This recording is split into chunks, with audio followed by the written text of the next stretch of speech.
Diet बारडवेयर के इस digital platform पर आपका स्वागत है।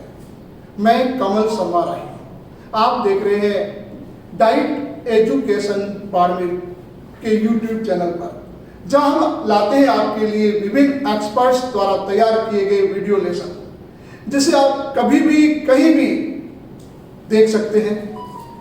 आज हिंदी साहित्य क्लास 12 किताब सरयू का पाठ पहला आपके सामने है, कबीर। इससे पहले वाले सेशंस में हमने पार्ट 3 रहीम पर भी एक वीडियो बनाया था। आप देखें, आज सरयू किताब के पहले पाठ का यह लेसन।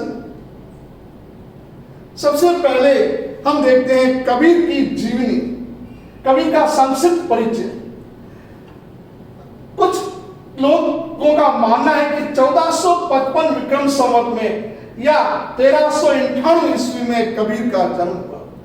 कबीर के जन्म को लेकर के भी कई किंवदंतियां हैं। कुछ लोग कहते हैं कि इनका जन्म एक ब्राह्मण परिवार में हुआ था, फिर माता पिता ने इन्हें त्याग दिया था और एक नदी के किनारे जुलाही परिवार ने इनको पाला था और नीरू और मीमा नामक जुलाहे ने इनका पालन पोषण किया था। कबीर जी के बारे में प्रमाणिक तथ्य उपलब्ध नहीं होने के कारण हम प्राचीन किंवदंतियों, प्राचीन धारणाओं के आधार पर उनके जन्म के बारे में बताते हैं। कहते हैं कि कबीर का निधन 120 वर्ष की आयु में हुआ था। कबीर ने अपने आप को न तो हिंदू माना न मुसलमान माना। हिंदू भी उनके अनुयायी थे और मुस्लिम भी उनके अनुयायी थे। कबीर ने अपने साखियों में, अपने दोहों में, अपने रचनाओं में हिंदुओं के भी पाखंडवाद का विरोध किया और मुसलमानों के भी पाखंडवाद का विरोध किया।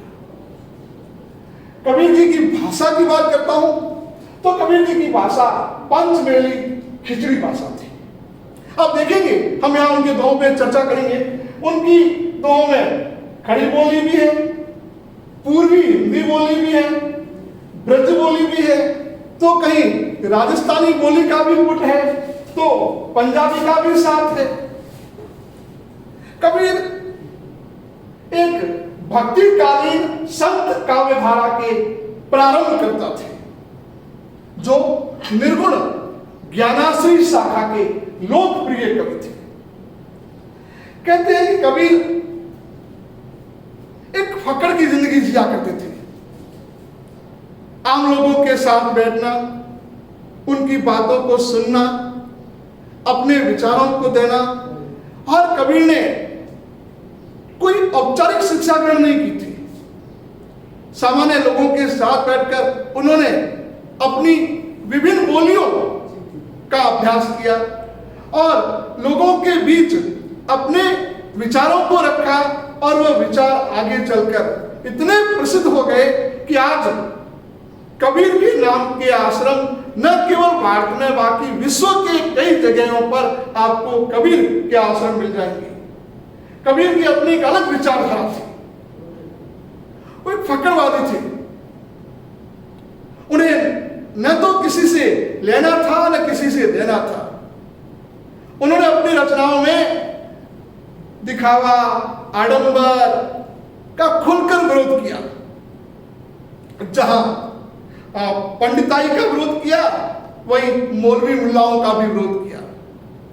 उन्होंने अपनी रचनाओं में पाखंडवाद का जम करके विरोध किया।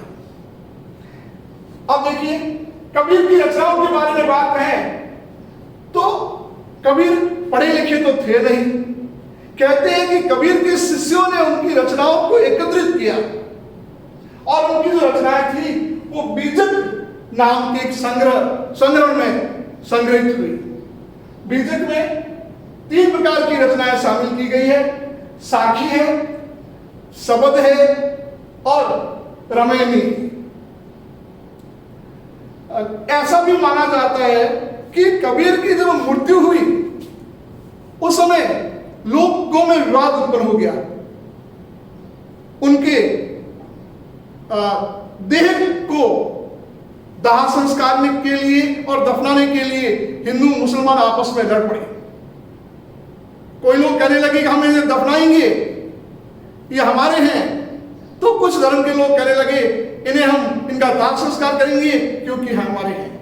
कहते हैं कि उस स्थिति में जब विवाद की स्थिति थी तब कबीर का जो शव था उस शव की जगह पर अपने आप ही कुछ पुष्प आ गए और फिर आधे पुष्प हिंदुओं ने ले लिए, आधे कुछ पुष्प मुसलमानों ने ले लिए।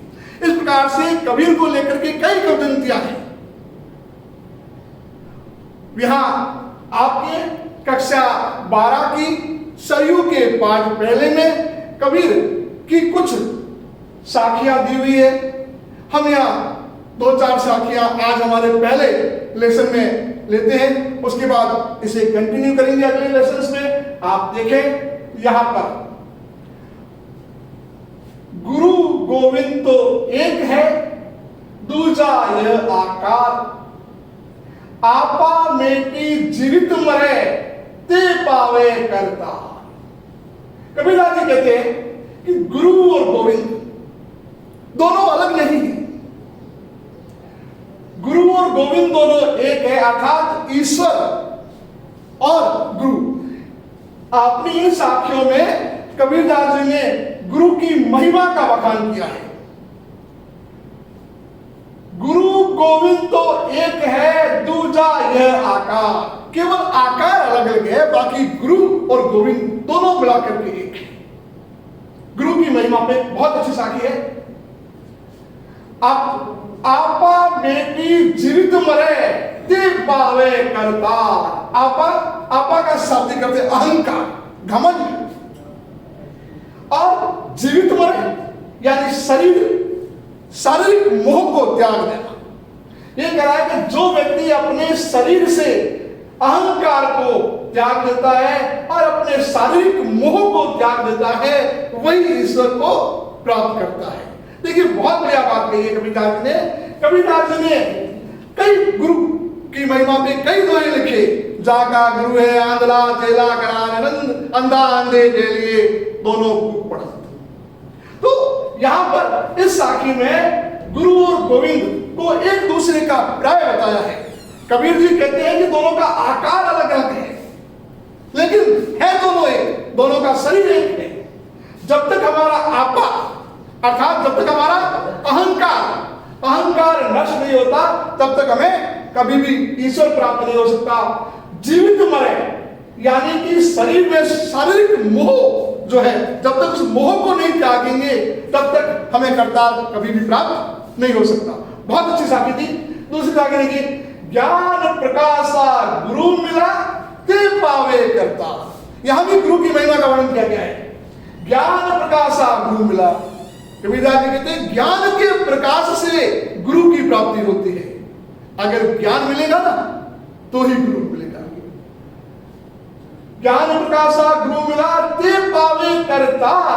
जिसको ज्ञान के प्रकाश से गुरु मिल गया है ना, अगर गुरु मिल गया है तो करतार या ईश्वर अपने आप मिल जाएगा। गुरु से गोविंद अपने आप प्राप्त हो जाएगा। जब गोविंद कृपा करी, कबीरदास जी कहते हैं जब गोविंद ने कृपा कर दिया, जब तक भगवान की कृपा हुई तब गुरु मिल आई, यानी ईश्वर की कृपा से ही गुरु मिला है। देखिए गुरु और शिष्य को लेकर के कबीर ने कई दोहे लिखे।